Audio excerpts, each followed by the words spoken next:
Bonjour et bienvenue pour une nouvelle édition de Loxon Explain, le magazine pour les passionnés de technologie, les partenaires Loxon et tous ceux qui souhaitent le devenir. Aujourd'hui, nous nous penchons sur notre nouveau bloc de fonctions gestionnaire de Wallbox. Pourquoi a-t-il été développé? Comment l'utiliser dans la configuration Loxon? Que peut-il faire et quelle est sa valeur ajoutée? Je suis accompagnée de Mario Zeller de notre équipe de Héros du Campus. Mario, tu as pour ainsi dire installé et mis en service toutes nos Wallbox. Le nouveau bloc de fonctions gestionnaire de Wallbox est justement conçu pour la gestion de plusieurs Wallbox en réseau. Pourquoi en a-t-on besoin? Qu'est-ce que cela nous apporte ici, sur le campus par exemple? Nous avons ici sur le campus plusieurs installations de distribution, plusieurs points de distribution sur lesquels nous avons de nombreuses Wallbox. Nous en avons 50 sur le campus qui doivent bien sûr être protégés contre les surcharges, afin que nous puissions utiliser la gestion de la charge dans le bâtiment. Pour cela, nous surveillons une fois que nous ne dépassons pas la charge totale du bâtiment et que nous protégeons notre bâtiment en fonctionnement contre les pannes et autres problèmes. Il est évident que si on imagine 50 Wallbox, que ce soit sur le campus Loxon ou dans un bâtiment d'entreprise, dans un supermarché, peu importe, et qu'elles doivent toutes être en service en même temps, cela peut bien sûr poser des problèmes. Vous pouvez reproduire la structure complète du bâtiment dans le nouveau bloc de fonctions gestionnaire de Wallbox. Nous allons voir cela tout de suite dans la config. Le deuxième point concerne les fonctions de confort, comme par exemple la charge dynamique en cas de surplus. Très important, comment répartir l'énergie de manière équitable. Exactement. Nous devons toujours veiller à répartir l'excédent de PV sur chaque voiture. Nous avons plusieurs modes de charge, en l'occurrence la charge prioritaire et la charge excédentaire, c'est-à-dire la charge écologique, avec bien sûr des prix différents. Et pour cela, il faut aussi gérer l'énergie qui est disponible. Et ce qui est également important ici, et que beaucoup attendent avec impatience, c'est la question de la facturation. Cela peut être intéressant pour l'utilisateur privé. Si je peux utiliser ma propre Wallbox au bureau, si je veux faire le décompte avec mon employeur. Et pour cela, nous allons maintenant basculer dans la configuration dans le Loxon Config et l'examiner. Nous avons ici notre nouveau bloc de fonctions, le gestionnaire de Wallbox. Si je double-clique dessus, on peut maintenant créer ici l'ensemble des chaînes sur lesquelles sont accrochées les Wallbox. Nous avons justement notre niveau de parking en bas, où nous gérons actuellement 24 Wallbox. Ces 24 Wallbox peuvent tirer une puissance maximale de 125 kW. Ces 125 kW de puissance sont répartis sur les différentes Wallbox, sur les différentes branches. Chez nous, les branches individuelles sont toujours 2 Wallbox sur une branche, où cette puissance est répartie. Nous avons 22 kW par branche, c'est la puissance totale possible. En plus de cela, lors de l'alimentation par exemple, nous ne pouvons pas utiliser plus de 125 kW, sinon la charge des branches serait trop élevée et nous aurions des problèmes avec la protection. Nous allons donc regarder ici les entrées du Wallbox Manager. Nous avons d'abord Pmax, qui est par exemple chez nous la puissance maximale disponible pour la charge prioritaire. Cette puissance est en fait calculée dans le bâtiment dans son ensemble. Quelle puissance pouvons-nous répartir sur les Wallbox dans l'ensemble du bâtiment, afin que l'infrastructure ne soit pas affectée? Mais cette puissance est aussi toujours répartie de manière dynamique sur toutes les Wallbox qui se chargent en priorité.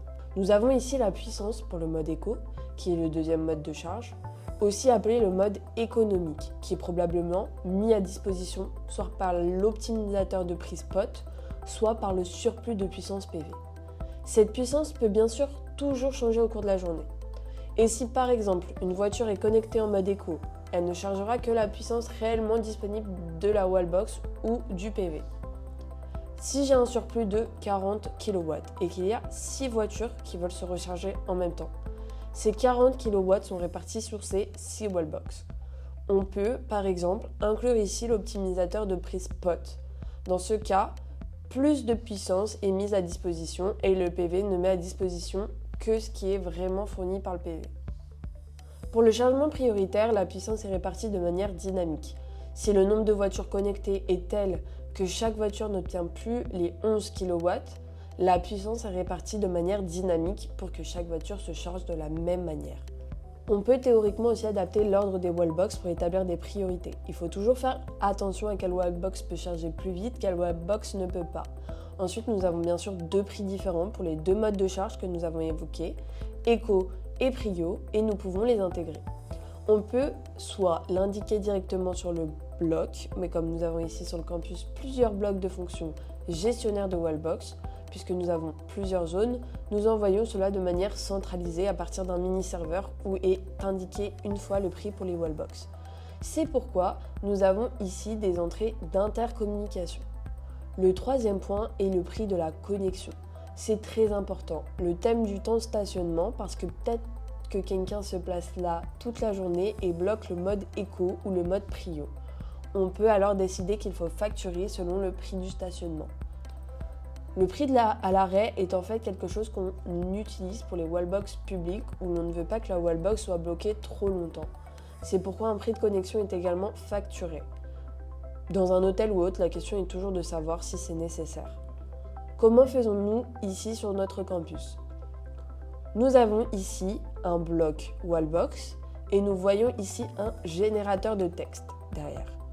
Le bloc wallbox reçoit du NFC User ID de l'utilisateur par le biais de l'authentification et de l'activation. Cet User ID est transmis par le bloc wallbox au générateur de texte. Le bloc wallbox reçoit déjà du bloc de fonction gestionnaire de wallbox le prix par kilowatt chargé et calcule le prix total de la charge à partir de ce prix et du temps et de la puissance pendant lesquels on charge sur la wallbox. Dans notre cas, ce générateur de texte est déclenché par la sortie ici devant SE. Celui-ci dit alors « D'accord, la session est terminée ». Le générateur de texte se met en route, récupère ici de CCLC de l'entrée, du Charging Cost Last Charge, le prix et l'ID de l'utilisateur et sort le tout sous forme de texte. Nous avons ajouté un horodatage Unix pour qu'il y ait simplement un autre horodatage. Dans le générateur de texte que tu peux ouvrir brièvement, nous avons un texte qui est destiné à notre système de facturation que nous utilisons dans l'entreprise. Ce texte peut être simplement repris par le système. Il s'inscrit alors lui-même dans le système. Au dos du générateur de texte se trouve un enregistreur qui permet d'écrire un journal. Si un message n'est pas reçu, le deuxième serait ici le tracker. Le troisième est la sortie HTTP qui va directement chez nous dans le système de facturation. On a aussi une vue d'ensemble du gestionnaire de wallbox dans l'application Loxon. Et je vois d'un coup d'œil ce que font les wallbox. Le nouveau gestionnaire de wallbox ne fonctionne pas seulement avec la wallbox Loxon, mais avec toute wallbox que l'on peut intégrer au système Loxon via une interface. Le nouveau bloc de fonction gestionnaire de wallbox est disponible avec la mise à jour config 14.5 dans la version publique. C'est tout pour nous, c'est tout pour moi. Si la vidéo vous a plu, nous nous réjouissons bien sûr comme toujours d'un pouce vers le haut et d'un abonnement à notre chaîne YouTube. Merci de nous avoir suivis et à la prochaine fois.